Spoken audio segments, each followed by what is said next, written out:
Associate Professor of Physics, University of South Florida. Andreas Muller receives funding from the National Science Foundation. University of South Florida prove a death funding as a founding partner of the Conversation US. View all partners. The 2022 Nobel Prize in Physics recognized 3 scientists who made groundbreaking contributions in understanding one of the most mysterious of all natural phenomena, quantum entanglement. In the simplest terms, quantum entanglement means that aspects of one particle of an entangled pair depend on aspects of the other particle, no matter how far apart they are or what lies between them. These particles could be, for example, electrons or photons, and an aspect could be the state it is in, such as whether it is spinning in one direction or another. The strange part of quantum entanglement is that when you measure something about one particle in an entangled pair, you immediately know something about the other particle, even if they are millions of light years apart.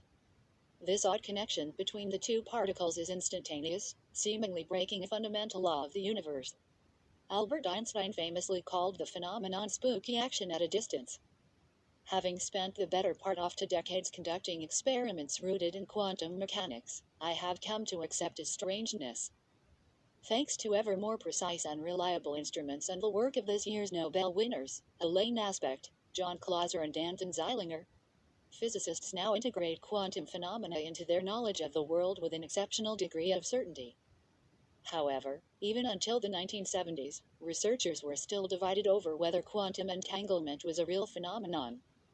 And for good reasons. Who would dare contradict the great Einstein, who himself doubted it? It took the development of new experimental technology and bold researchers to finally put this mystery to rest. To truly understand the spookiness of quantum entanglement, it is important to first understand quantum superposition. Quantum superposition is the idea that particles exist in multiple states at once. When a measurement is performed, it is as if the particle selects one of the states in the superposition. For example, many particles have an attribute called spin that is measured either as up or down for a given orientation of the analyzer. But until you measure the spin of a particle, it simultaneously exists in a superposition of spin up and spin down.